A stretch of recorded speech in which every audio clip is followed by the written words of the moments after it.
My first stop in the Twin Cities is at the James J. Hill House, located at 240 Summit Avenue. In 1891, after a few years of construction, the James J. Hill House was completed. James was the builder of the Great Northern Railway and had hundreds of thousands of dollars to his name. The Hill family's house totaled up to $931,275.01. That is including construction, furnishings, and landscaping. 240 Summit Avenue is now used as a historic museum that offers both tours of the house and of the neighborhood. This would be historians and those who would want to experience St. Paul life in the late 1800s. Also, this would be very interesting for people who are interested in Minnesotan art.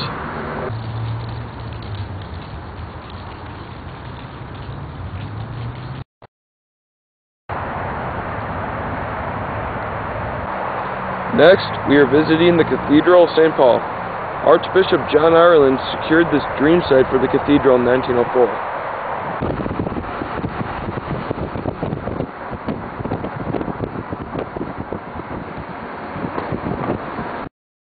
Saw that the archdiocese was growing and was in desperate need for a bigger cathedral to replace a too small and too old one.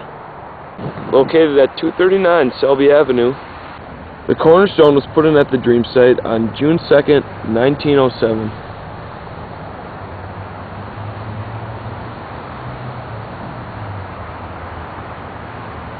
The first Mass was held on March 28th, 1915.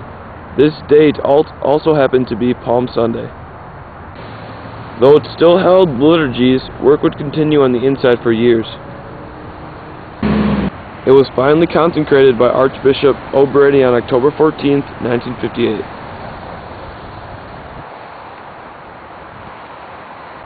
Many people, not just ordinary churchgoers, come here to see the beautiful architecture and artwork of the cathedral.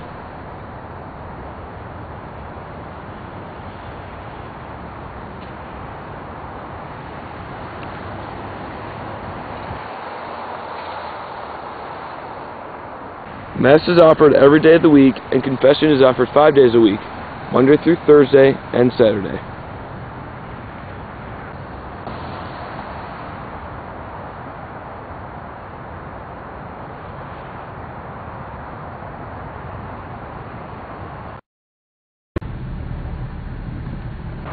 We are now at the historic Fort Snelling, at the junction of Highway 5 and 55, right next to the Twin Cities International Airport. In 1805, more than 10 years before construction started, Lieutenant Zebulon Pike purchased 100,000 acres of land. When the 5th Regiment of Infantry came to the intersection of the Minnesota and the Mississippi Rivers in 1819, they came to add on to the link of chain of forts. Here, Fort Snelling, originally called Fort St. Anthony, was completed in 1825, about 6 years later. Many American and Colombian fur traders would stop by here to rest while their goods were being checked.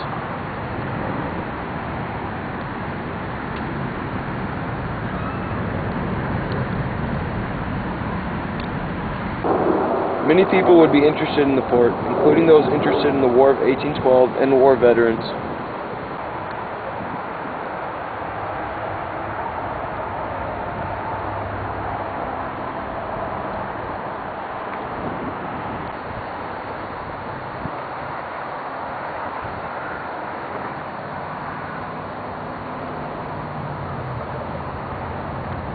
This lot used to be home to the old Metropolitan Stadium. It is now home to my favorite Minnesota tourist attraction, the Mall of America. The Bloomington Port Authority purchased the stadium lot in 1985 and begun to think about different proposals for the new development. They eventually settled on the idea of a retail and entertainment center, and in 1986, the Gurmeezan brothers, just back from completing the world's largest mall, the West Edmonton Mall in Canada, signed a contract with the Port Authority to start building the largest shopping complex in the United States. Ground was broken on June 14th, 1989. Then on August 11th, 1992, Mall of America opened its doors for the first time. The final cost for the mall was about $650 million with everything included. People come from all over the world to see the mall, including people from Canada, England, Sweden, Ireland, and even Japan. And of course the regulars from Minnesota.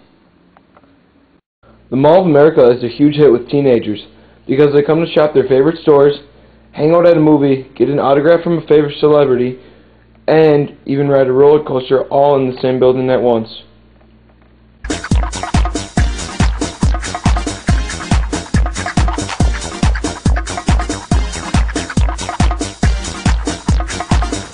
Christmas shoppers also hit the mall big time during the holiday season. All these spenders lead to the mall, bringing in almost $2 million every single year. 4 out of every 10 people that come to visit Minnesota come to visit the Mall of America.